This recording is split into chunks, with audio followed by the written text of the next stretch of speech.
my political consciousness comes from hip hop, you know?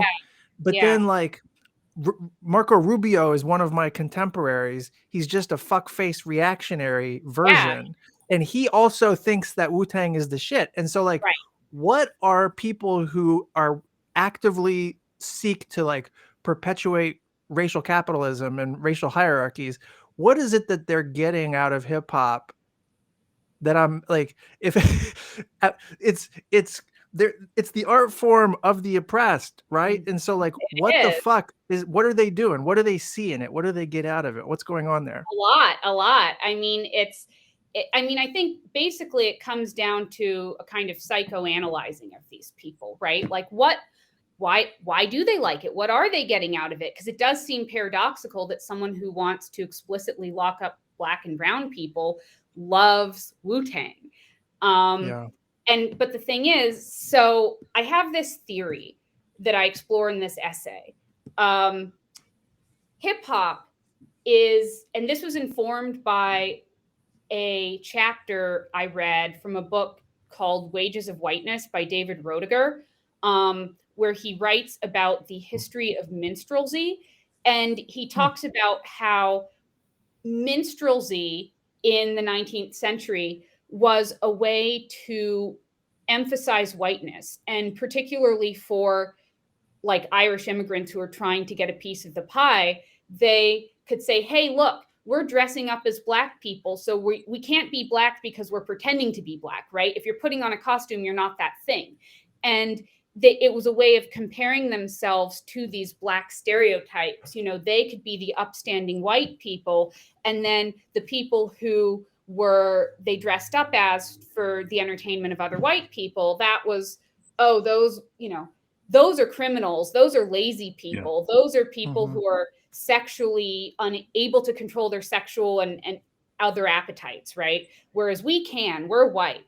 And this really functions fundamentally in the same way. And now I want to be very clear, because I think that I'm talking about an affect here versus just being a fan. And I think that it's the orientation toward the music and your prevailing attitudes that really count here, right? So when you have someone like Marco Rubio listening to hip hop, my guess, based on like Republicans I've met throughout my life, like Republican fraternity boys, for instance, who love hip hop, white ones, they're listening to it and they're finding it kind of funny, right? Like, ha ha, I'm rich and white, not poor and Black. Like, look at those people over there. That's why they deserve to be in prison, because they're out there dealing drugs, and, you know, they're the materialistic ones who are living off ill-gotten wealth, and they're the ones who are abusing women. Definitely not me in a fraternity. I'm not abusing women, guys, right? And so it's a way of both defining your own whiteness, and then it's also blaming and justifying mass incarceration and racial capitalism. Does that all kind of make sense? So they're listening to it and they're hearing these stories of disenfranchisement and being like, well, them's the breaks, to eat shit, too bad. I'm glad that's not me. Like, what? Yeah, kinda. Like, I think horrible. Actually that is part of it. I think, and again, that's not conscious. I don't think they're saying sure. You know, this is all sort of subconscious, but I do think that, yes. I mean, I'll say, I know that some conservatives also enjoy hip hop because they see it as an affirmation of capitalism, the hustle. Oh, sure. That also makes, I mean, just straightforwardly. Yeah. So they're finding something. Yeah. You know, some people, who knows why Marco Rubio enjoys it, or you know, someone like Paul Ryan, who talked about, loving listening to Rage Against the Machine while he did his workouts, which caused Rage Against the Machine, or Tom Morello, I guess, to kind of tweet at him, "This is definitely not for you, man." Stop. But that's just it. It is. It's for anyone who wants to listen to it. I mean, that's how art works, and who knows at what level anyone can enjoy it. But I do think it's a very valid question of what do they think when they're hearing this stuff. Yeah, no, and I think, and again, like, I'm skeptical of any kind of cultural analysis that's about sort of punishing people or saying, oh, you're being a bad white person, you're not a good ally because you're listening to hip hop wrong. You know, I can't read people's minds. I just think it's interesting to kind of theorize these things, because it is weird when somebody is like, oh yeah, I love hip hop, and also I think you should be in jail for 20 years for dealing drugs to survive, and also you shouldn't get health care.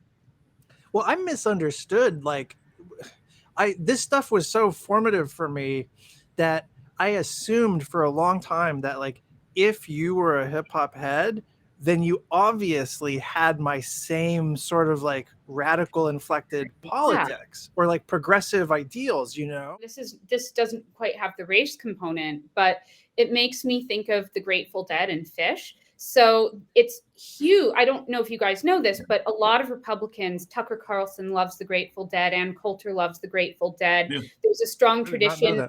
Oh yeah. So there's a strong tradition of like people in prep schools loving the Grateful Dead, and Republicans for whom, you know, there's a decent, you know, overlap there of these people loving the Grateful Dead. And I think when I first learned that, I was very surprised, because I always thought, oh, you know, oh, that's a hippie band. That's for peaceniks. That's for people who, you know, vote for Ralph Nader. But obviously that's not the case. So I just, you know, I think it also is, it's also that as well. It's that merely liking something or liking a certain style of clothing or a certain style of music, that's not enough. That's not politics, right? Right. I mean, people just listen to it at whatever level they get into the culture, they get into the sound.